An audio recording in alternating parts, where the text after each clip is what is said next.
Cherchez-vous un emploi et on vous a demandé de fournir des références?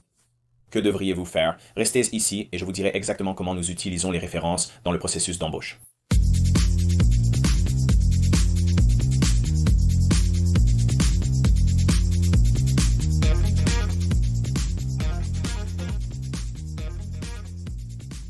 Salut tout le monde, c'est Brent de A Life After Layoff et aujourd'hui je veux vous parler des vérifications de références. On m'a récemment interrogé sur les vérifications de références. Quelqu'un remplissait une demande et on lui a demandé de fournir 3 références professionnelles. Ils ont demandé si nous vérifions vraiment ces choses. Donc, je veux apporter un peu de lumière du point de vue d'un recruteur et des ressources humaines sur les vérifications de références et ce que nous faisons avec celles-ci. Demandons-nous des vérifications de références? Donc, la réponse est que oui. Il y a certaines entreprises qui exigent des vérifications de références. Et je dirais que c'est généralement le plus couramment vu dans les petites entreprises ou agences qui pourraient soumettre des candidats à une grande entreprise qui ferait la vérification des références au nom de la grande entreprise. Donc, ils suivront probablement ces références. Il y a donc un scénario où vous pourriez effectivement devoir fournir de bonnes références que nous allons suivre. Généralement, ils appelleront votre référence, ils passeront une série de questions avec eux. Généralement, c'est lié au travail, c'est lié à votre éthique de travail, et ensuite votre présence, peut-être si c'est plus un type de position horaire, s'il y a des préoccupations que vous pourriez avoir, que nous devrions connaître peut-être, quels sont vos points forts et faibles. Et ensuite, nous posons généralement la question, sont-ils éligibles pour être réembauchés?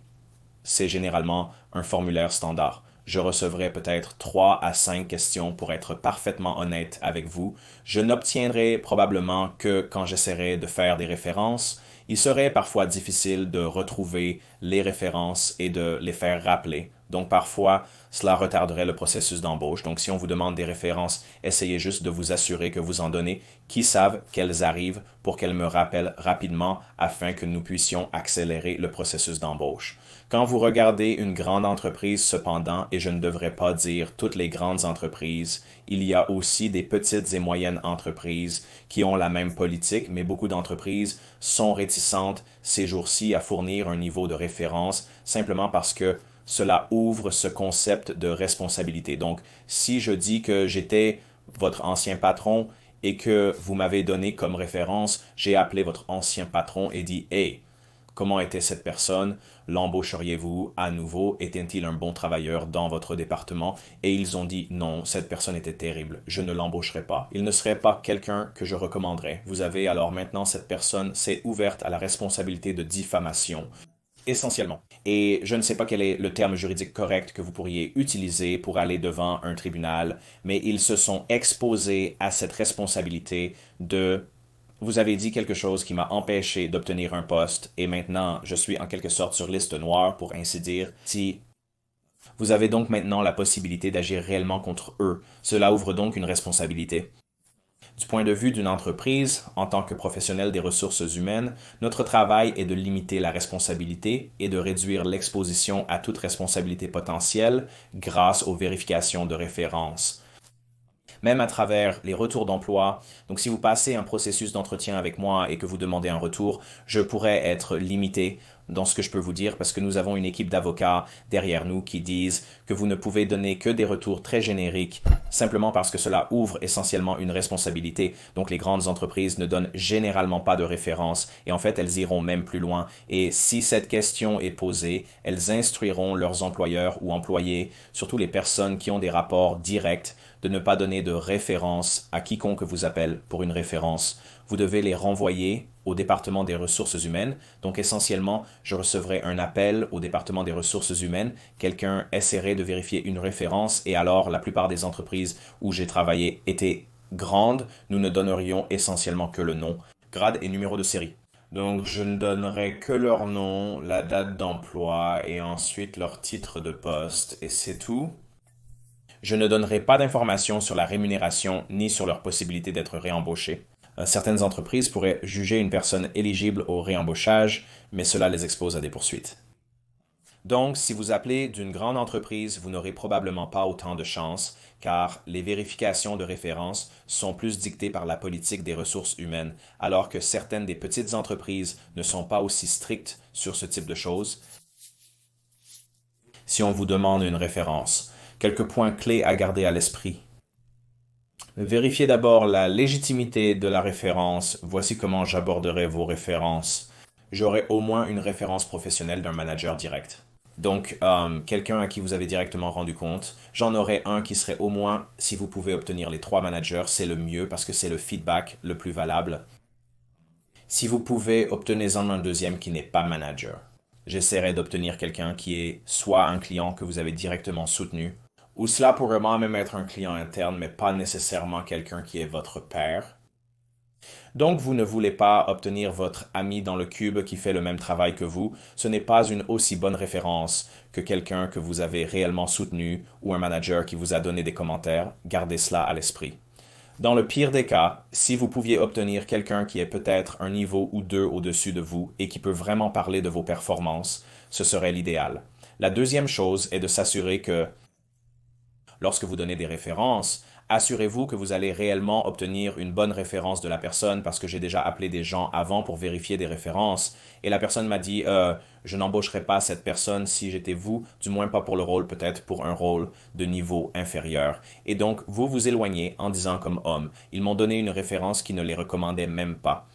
So, du point de vue de l'employeur, il faut être très prudent sur la gestion de cette situation. Genre, d'accord, est-ce que je ne t'embauche pas maintenant parce que ton ancien patron a dit qu'il ne travaillerait plus avec toi? Assurez-vous donc que si vous donnez une référence, il vous en donnerait une bonne en retour, car cela peut devenir une pente glissante. Si vous doutez qu'il vous donne une bonne référence, évitez de les inclure. Je veux dire, vous devriez savoir avec qui vous avez de bonnes relations de travail. Donc, je veux dire, ça vaut la peine de passer quelques minutes à vraiment y penser. Donc, c'est la deuxième chose.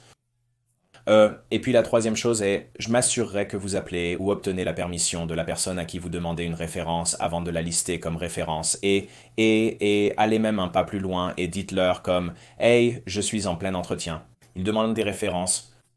S'ils vous appellent, accepteriez-vous l'appel?